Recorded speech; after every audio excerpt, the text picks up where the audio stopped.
се ставали на пауза долго најавуваната дисперзија во Битола со која треба да им се олесни на тешко болните. Онколошките пациенти од Пелагонискиот регион повторно останаа без онколози од Скопје и терапија во Битолската клиничка болница. Ова одделение функционираше само неколку месеци. На веќе еден месец пациентите од овој град и околината пак се во неизвестност и ќе им представува потешкоти за повторно доаѓање на клиника. Мислам дека имаше некаков дисбаланс во тоа како се третирани, дали финансиски се надокнадени докторите кои што од Скопје патуваа на клиниката во Битола, кај пациентите имаше одличен одзив. Значи, таа практика кај пациентите ние добивавме исклучиво и само позитивен фидбек.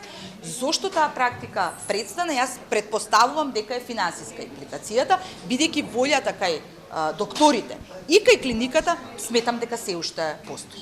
Според првиот човек на фондот, причината е истечениот договор на докторите.